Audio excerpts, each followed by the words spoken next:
messieurs, bonjour. Aujourd'hui, nous allons parler de la situation sur le front. Les forces armées de la République démocratique du Congo ont publié un communiqué. Mais il faut le signaler déjà, par exemple, à Kichanga, la zone est actuellement occupée par les forces d'autodéfense Wazalendo. Et nous aurons le temps d'en parler. Mais également, nous allons revenir sur la situation à Goma ou à Mugunga. Un conflit foncier fait 7 morts et des blessés. Nous allons suivre des témoignages des habitants qui ont vécu la scène. Et ces habitants, pour la plupart, de déplacés vivant dans les camps de Lushagala, demandent aux autorités d'imposer la sécurité dans cette zone parce que ces populations ayant fui la guerre dans leurs entités se trouvent mal à l'aise de voir de morts à proximité de leur camp déplacés. Nous aurons, mesdames, messieurs, le temps d'en parler. Également, nous allons revenir sur d'autres informations publiées sur les sites de Kivu Morning Post et www.kivumorningpost.cd. Vous êtes nouveau, abonnez-vous et on va se retrouver dans la deuxième partie pour des détails.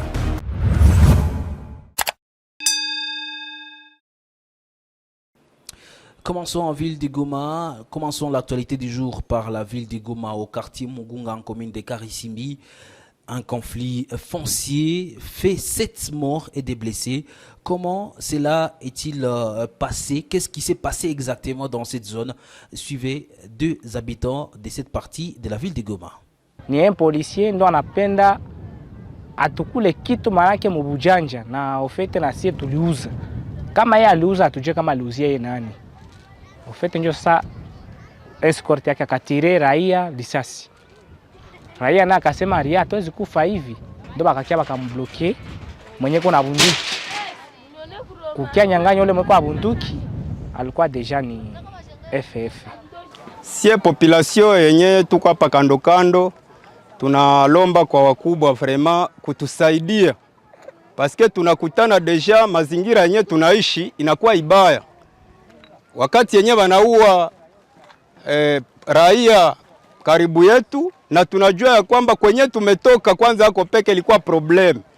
Paske tumetoka kule Mushaki, Masisi kule, Ruchuru. Sasa wakati tunafika hapa tena tunaona wanaua tena watu mbele yetu. Tunaogopa sana. Jo tunaomba kwa wakubwa watusaidie security hapa vraiment iko ya kabambi. Va renforcer security na tuone kama tunaweza ishi mwa hii kambi na amani. Jo tunakosa tukimbilie sasa wapi? Wakati evenema ilipitika tulijikuta kabisa tulale ubie twende. Selma kesi ba debloke tuko pale kutuliza maemosio za watu na kuwaonesha tu kama basi uvumilivu inapashwa kuwa. Jo tulituliza population na mwisho bakalala memu hali yenye haikukua ya mzuri. Sema walilala roho hazikukua kabisa bien. Jo tunaomba gouvernement itusaidie vraiment sécurité irenye hapa. Tuone kama population yetu inaweza pima kwa nalala inasinzia kidogo. Parlons toujours de la situation à Goma. La crise économique est un phénomène qui touche la population congolaise, en particulier les habitants du Nord Kivu, depuis que les rebelles du 23 ont attaqué plusieurs de ces territoires et causant ainsi un déplacement massif de la population vers les agglomérations situées aux alentours du chef-lieu de la province du Nord Kivu. Étant dans des difficultés difficiles de retourner dans leur territoire d'origine, les déplacés de guerre exercent différentes activités commerciales. Pour survivre, pour la plupart, ils vendent des beignets, des boissons traditionnelles, des cannes à sucre et de la farine. Et pour ne citer que cela, Janvier Moussimbi, un jeune de déplacés d'une vingtaine révolue, explique que la perturbation de son petit commerce qu'il exerçait dans son village pour répondre à ses besoins quotidiens avant que les attaques du 23 lui imposent cet exode. Et d'ailleurs, d'autres demandent au gouvernement de s'impliquer de près pour mettre en déroute les rebelles du 23 pour qu'ils puissent retourner dans leur village. Et parce que nous parlons de l'impact de la guerre du 23, parlons de ces violents combats qui ont surgi ce matin entre les rebelles du 23 et les groupes armés locaux d'Iwazalendo ce vendredi 6 octobre 2023 dans les villages Rushenge en groupe Matongo dans les territoires de Rutshuru. Selon les sources concordantes, ces combats violents opposent les Wazalendo de la 23.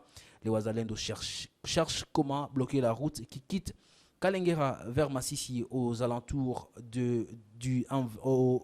une zone qui constitue une zone de renfort du 123 dans le Massissi. La situation a évolué et il faut déjà aller dire que les informations, par exemple, dans les après-midi de ce vendredi, la cité de Kichanga est occupée par les rebelles, plutôt par les groupes d'autodéfense.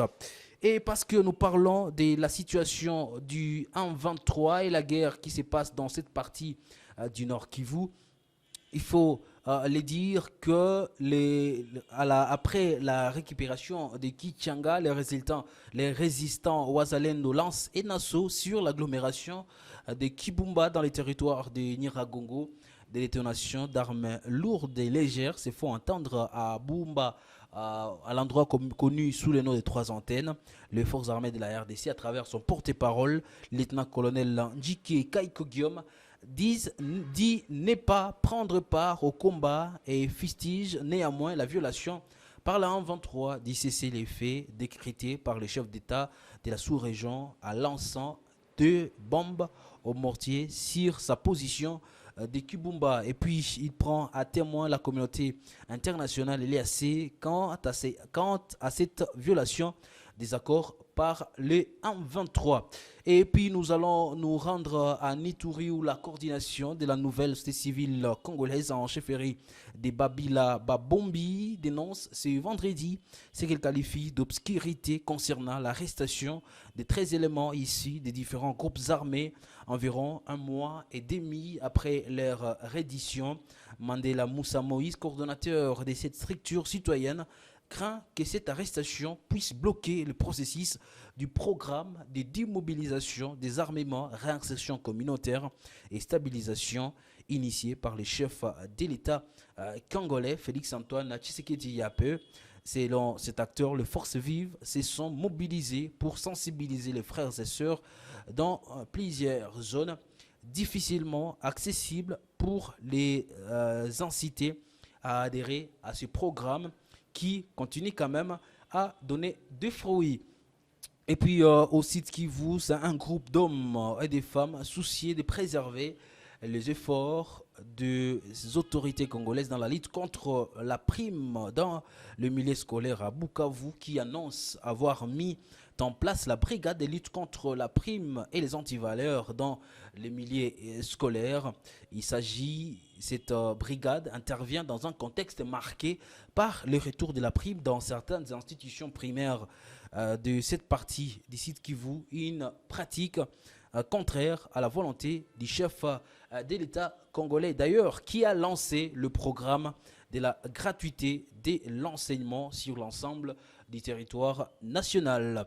Et puis le général, pour aller à Beni, le général de brigade Matambo, nouveau commandant de la brigade d'intervention de la MONUSCO, a rendu une visite de travail ce vendredi 6 octobre pour la première fois au commandant du secteur opérationnel Sokola 1 Grand Nord, le général-major Kassongo Malomba Robert. Cette rencontre s'est tenue à l'état-major du secteur opérationnel Sokola 1 Grand Nord basé à Païda.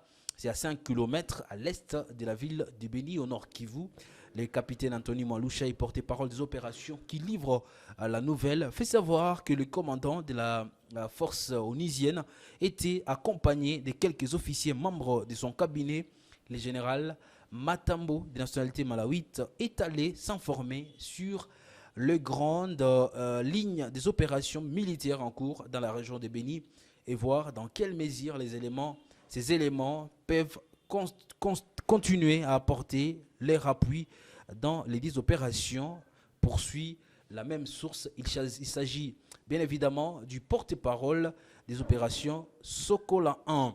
Et comme je le disais déjà, les dernières précisions, la cité de Kichanga, récupérée par le groupe local d'autodéfense du territoire de Massissi à l'issue des affrontements contre les 1-23. La cité de Kichanga, située dans la chefferie de Bachali en territoire de Massissi, jadis occupée par les 1-23, est passée sous le contrôle des forces de groupes locaux d'autodéfense depuis 10 heures de ce vendredi à l'issue des violents combats qui ont posé ces terroristes aux rebelles du M23. Mesdames, Messieurs, nous allons donc poursuivre avec ces questions d'actualité en vous demandant tout simplement d'abord de se diriger sur le site le www.kivumorningpost.cd pour être à la une de l'actualité. Mais avant de se quitter, parlons également de cette information de Béni où la police nationale congolaise commissariat de Kasindi Lubiria à la frontière avec l'Ouganda a entamé depuis jeudi la campagne de sensibilisation contre les refus et les rejets des billets froissés et usés de la monnaie nationale congolaise. Une action qui intervient après celle de Kinshasa où le ministère de l'économie a fait un communiqué demandant à chaque Congolais de respecter la monnaie nationale qui symbolise également la souveraineté de la République démocratique du Congo. Mesdames et messieurs, on va se quitter, on va se retrouver très prochainement pour aider notre numéro. D'ici là, portez-vous bien.